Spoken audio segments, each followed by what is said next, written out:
Welcome back. You're watching Commodity Champions. And the last quarter of the calendar year has always seen a surge, not just in gold buying, but also in other commodities. Clothes, gadgets, food and gifting have seen an uptick as well. As the festive season arrives, the online gifting segment is set to get a boost after 2 years of the pandemic.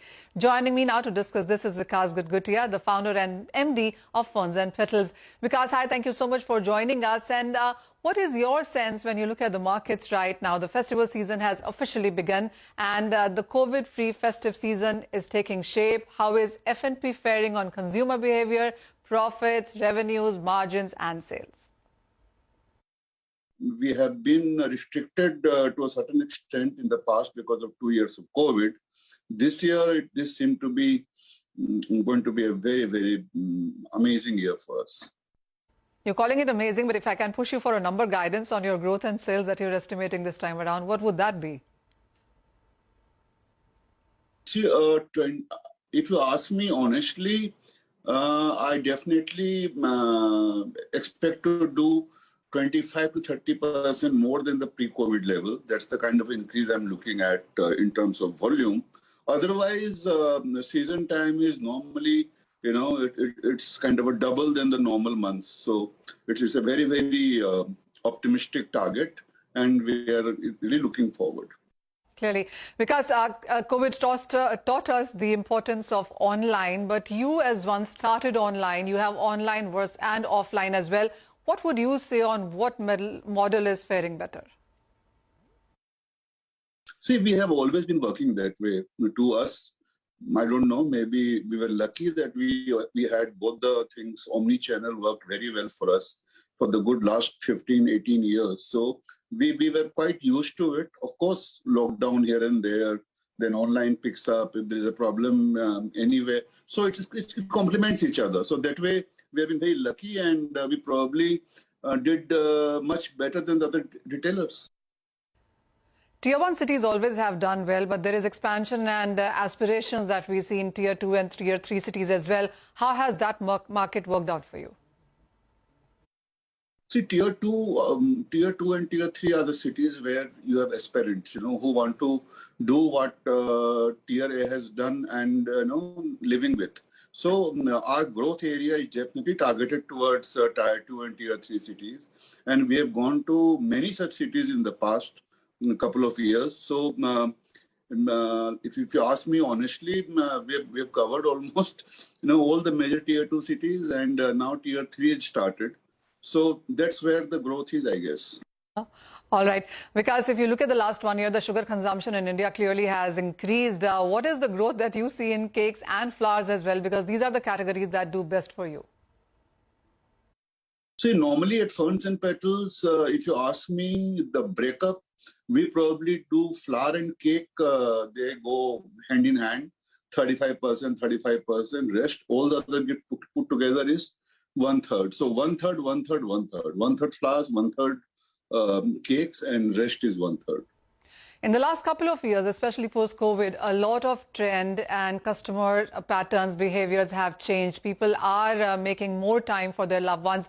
Has that also, come into customer portfolio? Has that changed for you? See, customer portfolio probably will remain the same, except the Tier 2, Tier 3 targeted marketing and all that. But to us, it's the time to innovate, time to get new gifts, new ideas, new products. So we want to, as a leader, we want to keep serving our clients with innovation and with latest way of gifting. And we are well prepared for the season. All right. Because world over, a couple of trends or buzzwords that the markets are talking about is hike in interest rates, recession and inflation as well, which we have seen seep through across commodities, across sectors and businesses also. So while we are looking at the festival season here, has inflation in some sense impacted you as well? So whether it has been about production, labor costs, transportation, logistics, etc., how have you worked with all of those? Definitely, it's a cause of concern. I mean, one does look at the cost, and every single line item is much higher than what it used to be. So we have no option but to increase the price and maybe look at some other cost cuttings, which can wait for a while. So we are doing that negotiation bit, but yes, that's something to worry about. All right. But this year is positive, especially for service providers when you are related to catering and wedding season, etc. This year also is looking at one of the years which has the highest muhurats when it comes to wedding in Indian markets there. And US also, by the way, and Middle East too is what the reports suggest. What is your sense on this wedding season? Are you looking at higher sales? What kind of growth are you working with, especially with the last quarter of this year? I think wedding season, there's one little thing that in November this year, there aren't many wedding dates. So November is not going to be as good as it used to be. The year will probably end up, seeing the same numbers as we did pre-COVID. Because another thing that I want to talk to you about is that the market really seems to be opening up. As we are coming back, there are various startups, entrepreneurs, apps that are coming into the market. Does that increase competition for you? Are more players coming in now? What is the total market size like, and what is your share within that? If you ask me honestly, I guess the market is huge. I think if we add one startup or one new entrant into the market, we have got 10,000 new customers who joined the bank. So I don't see a problem there. The market size and the number of customers and opportunity is endless. And I guess, and it's a tough business, being in a perishable commodity and delivering an hour all across India. So we have seen a lot of people come with a lot of energy, and then in the 6 months' time, we have seen them going back as well. So that's a process which we have been seeing for years. Nothing new to us. Well, as you pointed out, it's a very perishable business, yes, especially when you're dealing with flowers there. But I want to push you for the numbers on what growth and how many new customers actually have you added over the years?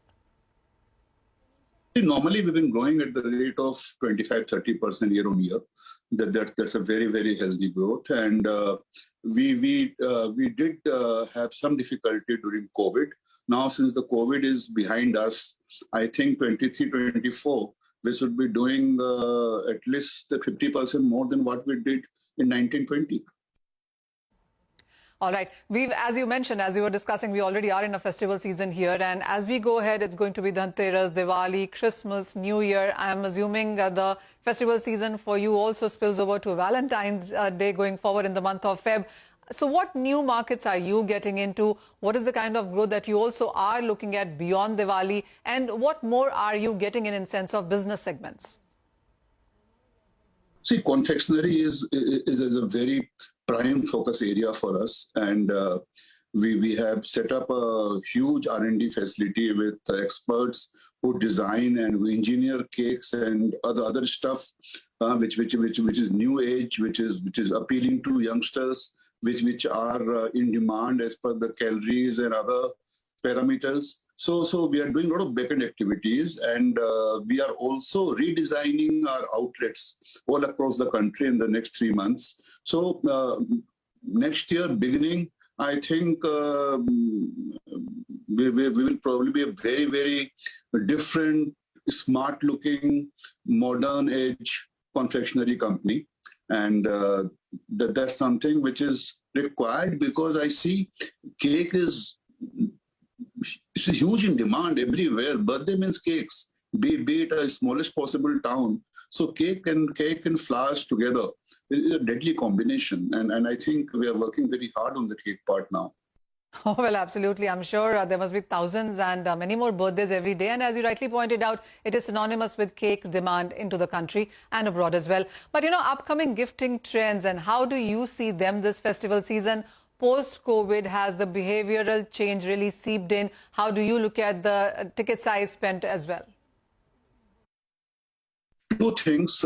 First of all, I think people have started living more in today than thinking about future, So they spend what they earn. They want to live a good life. They don't mind spending on luxury. They don't mind going extra mile to have a good vacation, to enjoy their life. So saving versus spending, I think there has been a shift. And number two, I also see that I'm very surprised that, a lot of luxury segment has seen a huge, increase in demand, which is very difficult to understand. But the only logic is that maybe, they don't want to keep money, safe anywhere, and they want to enjoy life. So luxury is definitely on a high right now.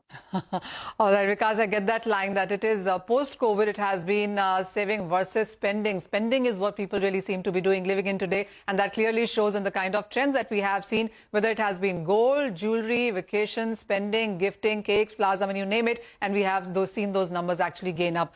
But with that, thank you so much for joining us. And with that, it's a wrap on this edition of Commodity Champions. Thank you so much for watching.